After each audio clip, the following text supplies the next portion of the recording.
2-1 in that series against Montreal, and finally they get to turn the page and start a new campaign on Wednesday.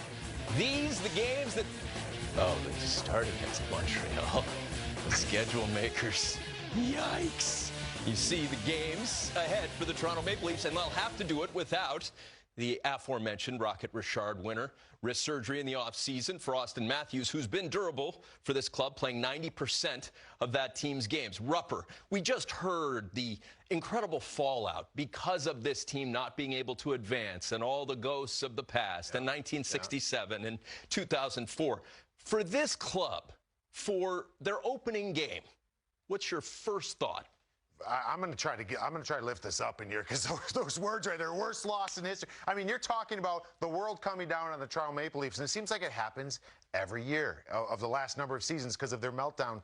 This team has a lot of great things in place. Is there pressure? Yeah, that's something that's always in place, but they've got pieces. And Austin Matthews will be back at some point, and he'll be scoring goals. They've got Mitch Marner. They've got a lot of really good things here, and I still like this team a lot. I thought that what I saw in the regular season last year, they were a little different. They were winning games in different manners. They were managing games a little bit better, but then playoffs came, and then it just seemed like everything worked against them.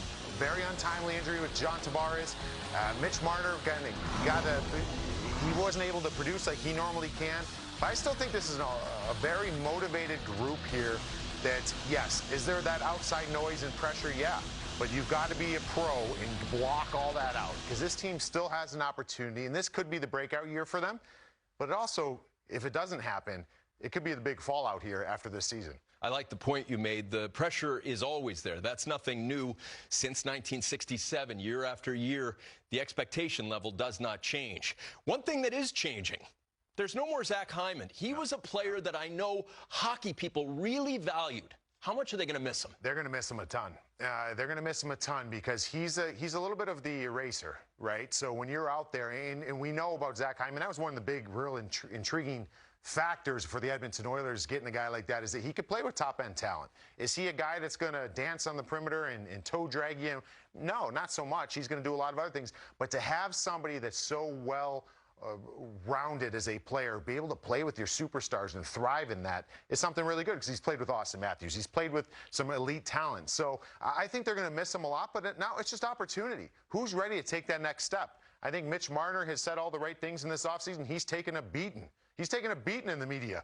But this guy does a lot of little things that don't always show up on score sheet, because he usually is on the score sheet.